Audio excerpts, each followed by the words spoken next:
Someone will come along. Someone has come along. Yes, hello, it's me. No. No. No.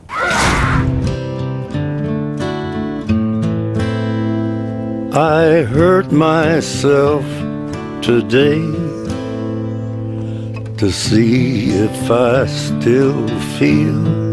Hello YouTubers and comic fans alike, welcome to Comic Haul, and today I'll be discussing Wolverine and his powers as a part of our Exactly How Powerful series, which is what it sounds like. We talk about a character's specific skill set and the extent of them. We've discussed many heroes like The Flash and Luke Cage, among many others. That and the whole playlist will be linked at the end of the video, but enough self-promoting for now. Wolverine is one of the oldest mainstream Marvel characters, older than the likes of Captain America and Professor X. He was born in the mid-1880s in Alberta, Canada. He was the child of Elizabeth and John Howlett. Young James had befriended his caretaker Rose and the son of the groundskeeper they called Dog, and after many years and the drunken abuse from his father, Dog tried undue advancements on Rose, which she reports to James Sr. So James fires Dog and his father, Thomas Logan. Thomas decides to convince Elizabeth to come with him, which leads to Logan killing James in front of young James's eyes. This causes James's mutant abilities to emerge and uses his bone claws to murder Thomas Logan before running away with Rose. And after the mess, Elizabeth gets a shotgun used to kill her husband and takes her own life, leaving Dog the only one left in the house. James and Rose run to a small mining town, and Rose used fake names to hide better, and so he gave James the name Logan, which he still uses to this day. The other workers dubbed Logan the Wolverine because of his incredible workload he was able to achieve, and because of this, the miners accepted him as one of their own. Many years later, however, Dog had returned after searching for Logan as revenge for his father's death, so Logan defends himself and the two fight it out to the death, but when Rose tries to intervene, Logan accidentally kills her instead, leaving Logan to mourn the death of the only person who stood with him no matter what. When World War I started, Logan enrolled in the Canadian Army and used his abilities to gain the upper hand against the enemy. When the authorities found out about this, they assigned him to a special unit of the military for suicidal missions. After the war and the fallout from his unit, Logan traveled to China and then South America, where he first came across Mystique and had a small relationship with her, but it was short-lived. Then World War II happened, and Logan was in a team with Captain America and Bucky Barnes, but they never knew of his mutation, so they considered him Lucky James. Later, he enlisted in the armed forces, joining the 1st Canadian Parachute Battalion. Thanks to his skill and powers, he easily made a name for himself as one of the best soldiers in the division. After World War II, Logan went to Japan and soon developed a deep love for Japan, particularly in the samurai culture and the code of Bushido, in which he trained. His training complete, he journeyed across the nation until he met Itsu, with whom he started a family. But fate struck again, and a terrible disaster left Itsu and their child to be dead. Logan had nothing left in Japan, and left for Canada, where he joined Team X. Logan was very good at what he did, so whilst a part of Team X, they got suspicious, and they kidnapped him for experimentation by Weapon Plus. While testing him, they found Logan's increased healing ability, and found him to be the perfect vessel for an adamantium-coated skeleton, to make the perfect weapon. Adamantium, of course, being the world's most durable metal. After the very painful experiment, they sedated him and gave him false memories,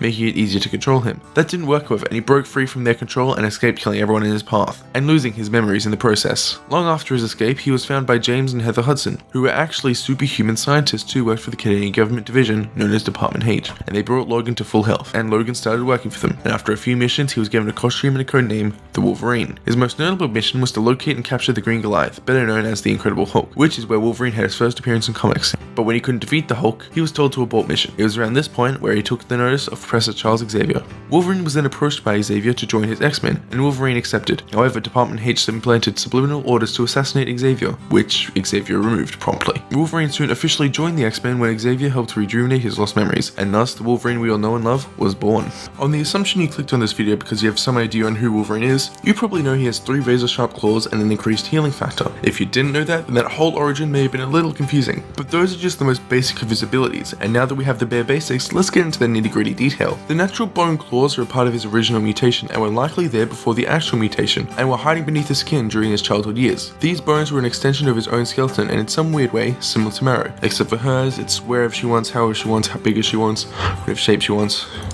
whenever she wants. But Wolverine is just 3 on each arm.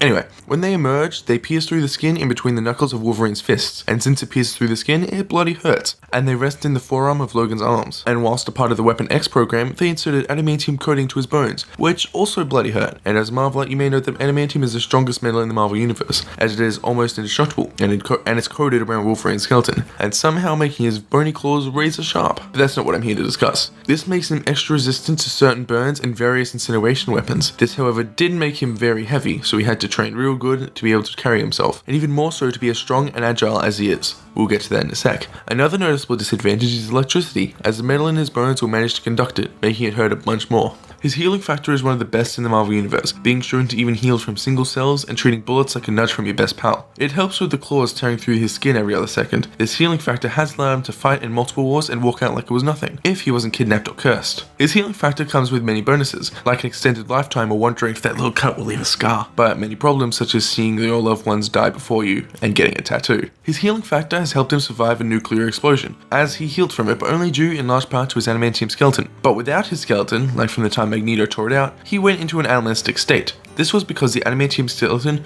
was poisoning him and slowly killing him, so the regeneration had to work double, kind of like Deadpool with his cancer. But because it was removed, the healing factor went into overdrive because it was so used to working extra hard, so it made him more animal-like, producing more cells than it needed to. Soon after this happened, he was hit and run over by a car, breaking various bones, but then he simply got back up and walked it off seconds later like a champ. Much like the animal people associate him with, he has increased senses such as increased hearing, sight, smell, and so on. His senses have been said to pick up even very minor and incredibly subtle cues we may never even take into account. Such examples include smelling the exact location, number, and size of enemies nearby, being able to dodge Cyclops' laser beam by feeling the pressure of the blast alone, and still being a fully efficient fighter blindfolded. Even Daredevil, whose main abilities are based off of incredibly acute senses, state that Wolverines are much stronger. These senses are very helpful to find an ambush before it happens, ninjas with controlled heartbeats, among very other helpful and improbable situations. But such is life. Wolverine's strength is quite exceptional. He's been shown to lift cars and elevators full of people, while still having very heavy adamantium coated around his skeleton. Yet he can still leap incredible bounds, run very fast, evade oncoming attacks, and even punch the sense out of the oncoming attacks. Speaking of knocking the sense out of things, this is very hard when it comes to Wolverine, as he has stayed conscious even while landing on Earth with the force of a meteor, or staying conscious in an explosion that knocked Doc Samson out cold, who, by the way, is a tame version of the Hulk. And even with the load of adamantium, his short posture, and strong attitude, he can still leap incredible bounds, with enough effort. Notable cases of this is when he jumps right up to a Sentinel's head, killing it. Being alive for as long as he is, you expect him to have many experiences in your lifetime, and for Wolverine this has always been violence, whether he liked it or not. He trained in many different armies and fought in many wars, making him a very skilled combatant, and even without his superhuman abilities. He has bested Shang-Chi in a fight, the world's greatest martial artist, was evenly matched against Iron Fist, and Captain America has stated he has never bested Wolverine in a fight. Of course, many of these were in large part due to his powers and abilities, but that does not mean he's not a great fighter. Being alive for over a century comes with a lot of knowledge, which Wolverine has, even after his memory wipe. One notable example of this is his knowledge of multiple languages. He is even shown to have a very strong telepathic resistance, which comes nice and handy when people are trying to use you as the world's greatest weapon.